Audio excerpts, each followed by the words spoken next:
Bismillahirrahmanirrahim. In the name of Allah, the most beneficent and the most merciful. Assalamu alaikum, students. Welcome to class of business communication with 7 C's of effective business communication, starting with the third C. We're starting with the fourth C of or the fourth principle of business communication. We will just recap what we have studied in the previous lecture. We studied about completeness, 7 C's of business communication, that are completeness, conciseness, consideration, concreteness, clarity, courtesy, and correctness. So we have studied all these. Now we will proceed to concreteness. Concreteness is misunderstandings of words have produced tragedies in both war and peace. In business communication and non-business situations, both misunderstandings create a very large impact, both on the sender as well as a receiver of the communication. So, communicating concretely means being specific, definite, and vivid rather than vague and general. So, we should be very concrete and specific while we are communicating so that the other person should not misunderstand the meaning we want to deliver. They should take the meaning as the intention behind the communication or by the sender. So often it means by concreteness we take the we understand that it is using denotative means, direct, explicit, and often dictionary based uh, words, so that rather than connotative words like ideas or notions suggested by or associated with the word or phrase. So we have to use the direct and dictionary words, so that their meaning should be clear and specific. Thus, the term female may appear in a personnel folder as a part of job description, yet widely different connotations may occur when using term of wife, mother, spinster, widow, maiden, matron, or dowager. So that should be the word. Thus, a female word is specific should be used. Each of these later terms, that is wife, mother, etc., also refers to female, but the wide-ranging associations. So we have to be concrete, means definite and vivid in our communication. So what are the guidelines for being concrete? Number one is use specific facts and figures. Number two, put action in your verbs. Number three, use vivid imaging.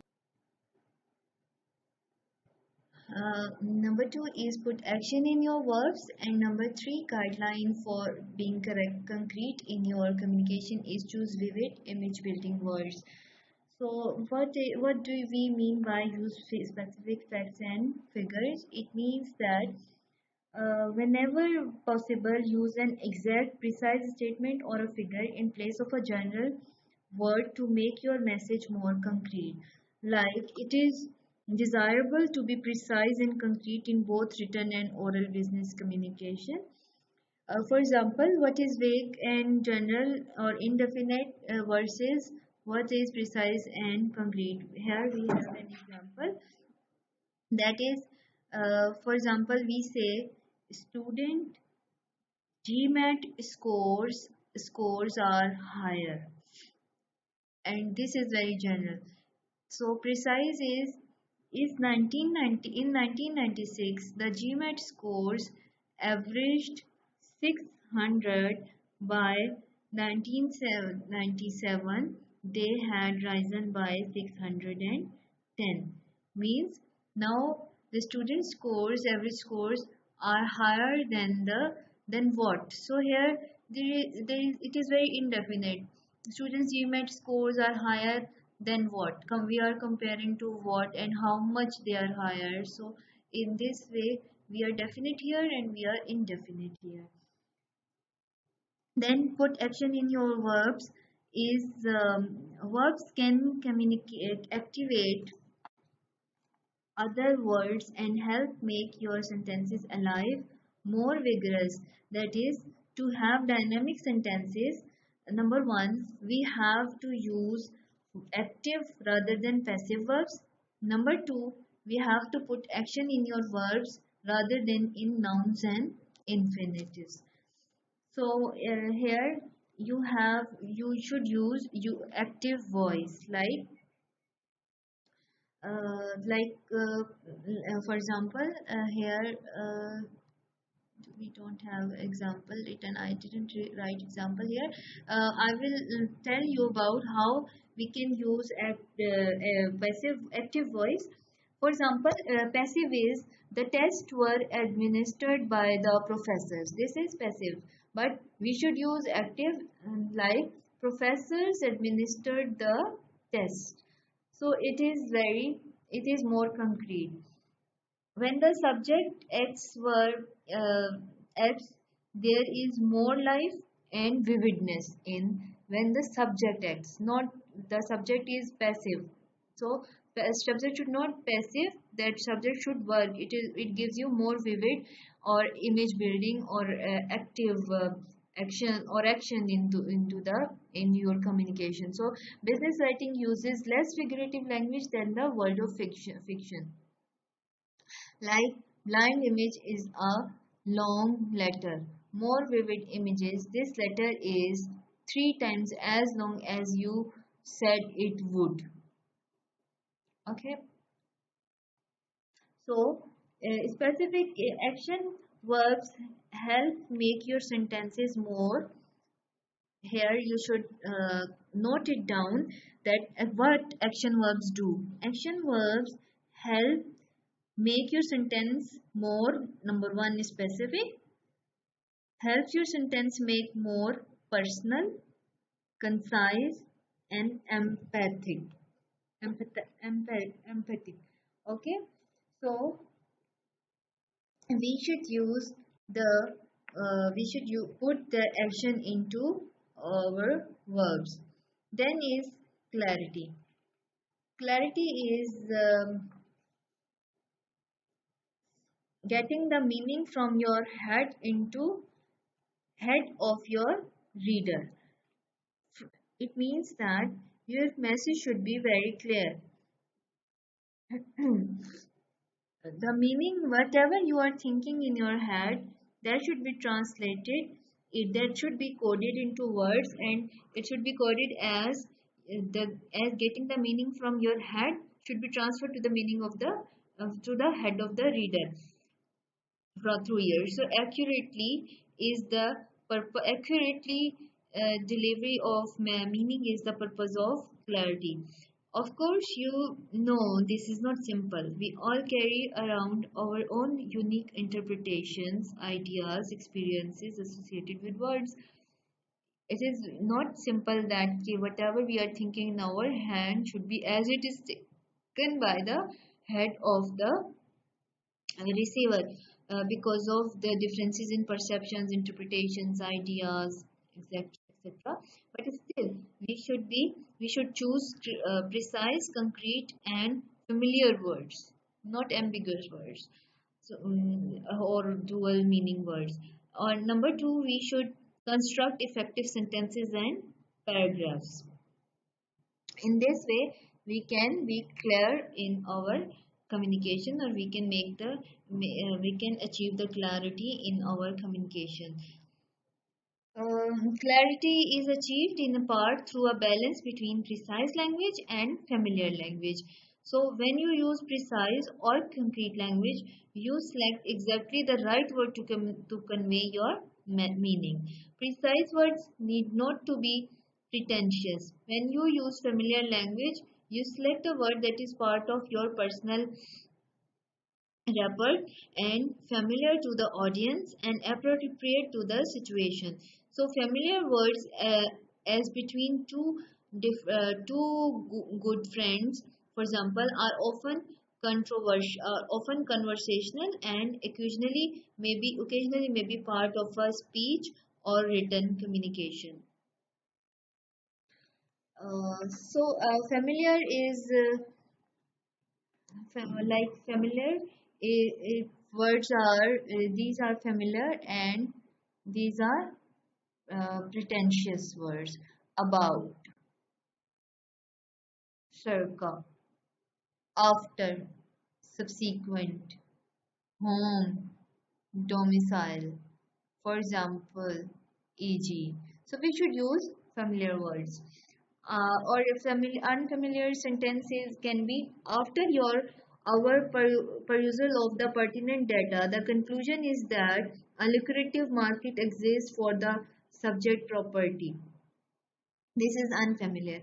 Familiar way of talking for bringing clarity is the data we studied how that our property is profitable and in high demand.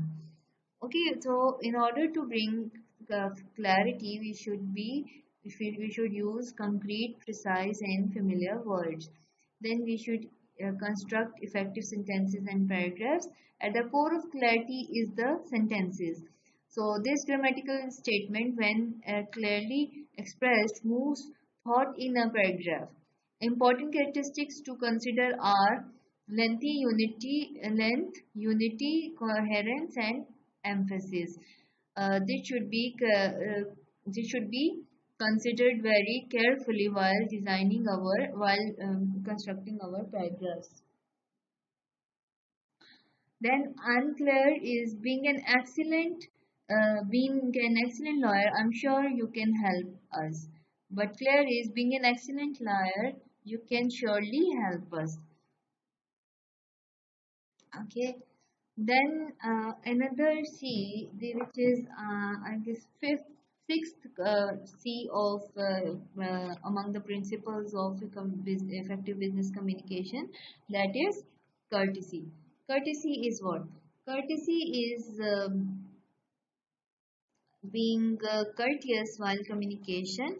It how you can be courteous, that you should be knowing your audience allows you to use statements of courtesy and be aware of the message receiver. True courtesy involves being aware not only of the perspectives of the other but also their feelings. Courtesy stems from a sincere you attitude. Like you should not use I attitude. You should use you attitude for being courteous. It is merely politeness with mechanical insertions of please and thank you. Although applying socially accepted manners is a form of courtesy. Rather, it is politeness that grows out of respect and concerns for others. In addition to the following guidelines under consideration, uh, courteous communication, all in addition to for being courteous, in addition to using the guidelines we have studied in consideration, also remind those guidelines which we studied in in courtesy. Along with those we have to add, sorry, we have the guidelines we have studied in consideration. Add those to the guidelines in consideration, which are following are the suggestions which for being courteous. Number one, be sincerely tactful, thoughtful, and appreciative. Then use expressions that show respect. Choose non-discriminatory expressions. This U attitude was also studied in consideration. So add all the consideration principles to these three principles or three suggestions for being courteous. So, for example, when we say when we say being sincerely tactful, thoughtful, and appreciative is the although few people are intentionally abrupt or blunt, these negative traits are a common cause of discourtesy. For example, tactless is or blunt is bluntly saying is I can't understand any of it clearly. You should not read my you did not read my latest facts. This is very blunt and tactful and unknown courteous. And being courteous or tactful is it's my understanding Sometimes my wording is not precise. Let me try again. So here you are taking the blame on yourself. And the golden principle is in communication, take all the blame on yourself, and again be courteous and try to communicate more effectively. Then use expressions that show respect. What expressions you should use that show respect? No reader wants to receive messages that offend them. So such expressions are discussed in two groups: irritating expressions and questionable humor. So you will have to omit irritating expressions and you have to omit a questionable humor. I will tell you a few of the irritating expressions, like and which we have to avoid. So, uh, con for example, I do not agree with you. Okay. Uh, Okay, I do not agree with you. If you care, I'm sure you must realize inexecutable. Okay, your failure to. We must insist. Why have you ignored? Your stubborn silence.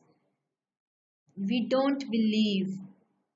We are amazed that you can't. So these are irritating expressions. We have to omit these, or we should try to avoid these kind of expressions in writing, in business communication, in business communication, specifically in writing. So, and also omit questionable humor, like also omit questionable humor, like for example, offensive is, hey man, what's this? I hear about the good news. You sure pulled a fast one this past weekend and you didn't tell any one of us about it. So this is very offensive.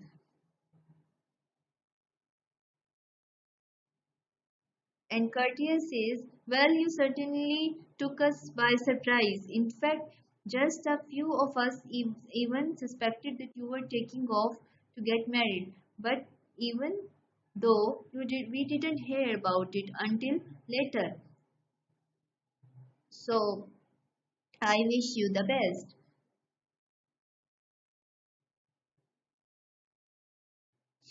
So we should avoid discriminatory we should avoid questionable humor in our communication.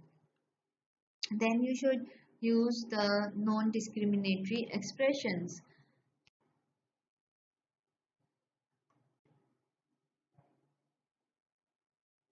Like in Western culture, there is more concern than in other cultures about using the term man as a part of compound noun.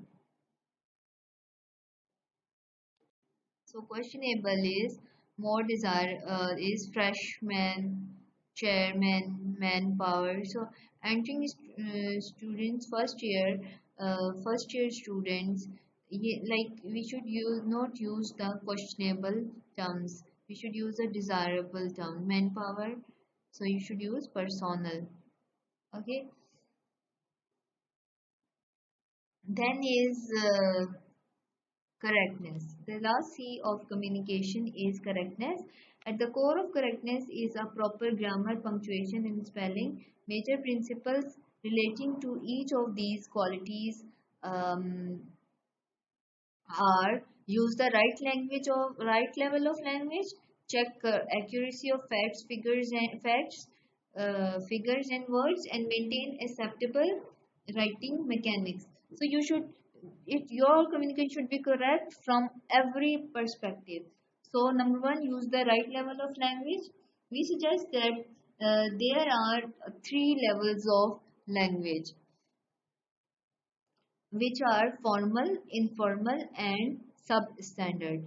So, Uh, Formal writing is associated with scholarly writing like doctoral dissertations, scholarly articles, legal documents, top level government agreements, and other material where formality in style is demanded. So the style is unconversational, usually impersonal, and often contains long and involved sentences.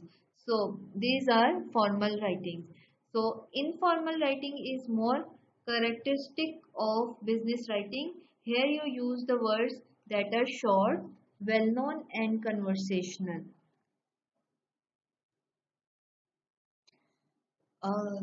So you should also maintain acceptable writing mechanics.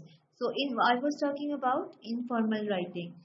So if I have taught about informal writing, which is more characteristic of business writing, even more if so that writing occurs in an email message. So more formal is what? This is more formal. This is less formal. Participate, join. Procure, get. Endeavor, try. Uh, Utilize, use. Interrogate, question. Deem, think or believe. Ascertain, find out. Same is edifies, building. So we should use right level of language depending upon the type of communication, whether it is informal whether it is so we have to decide whether it is a government level communication or business writing. So it should be very formal in writing, and then for business communication we should use informal writing, but it should be right level. We cannot communicate in a strict manner like we do in strict and formal manner when like we do in government letters and doctoral theses, etc. While we are communicating to a customer. So we should use the right level of language. Then we have to check the accuracy of facts, figures, facts, and words. A good check of your data is to have another person read and comment on the validity of the material. So you have to proofread for accuracy of facts, figures, and words, grammar, radical errors, and etc. So it is impossible to convey meaning precisely through words from the head of the sender to a receiver, obviously, but our goal is to be as precise as possible, which means that checking and double checking to ensure the figures, facts, and words we used are correct. Facts and figures and facts. For checking the figures and facts, we have to verify the statistical data, then double check the totals, avoid guessing at loss that have impact on uh, as on you as sender or on the receiver. So have someone else read your message if the topic involves data. Determine whether a fact has changed over time. So you should ensure all of these in order to be accurate in your in the expression of the facts, figures, and words. Then we should not use the words that confuse. For example, the word we use and an. So use before consonants and consonant sounds for long U sound. So we should use but use an before vowels and a silent H. So these are confusing words. Like when we write word honor, Honor. So here honor is H is silent. So here we use an honor, not a honor. Okay, and when a sound is like long U sound, but here we treat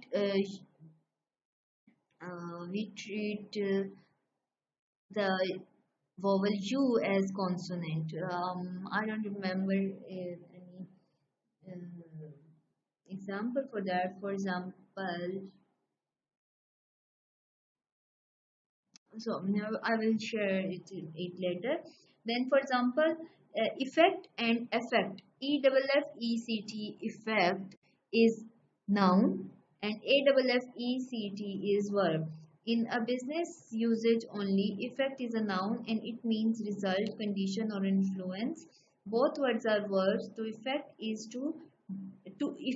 is to bring about, and to affect is to influence. So in this way we use these words correctly. We should not confuse ourselves as well as the reader. So we should know these rules of English while writing our letters.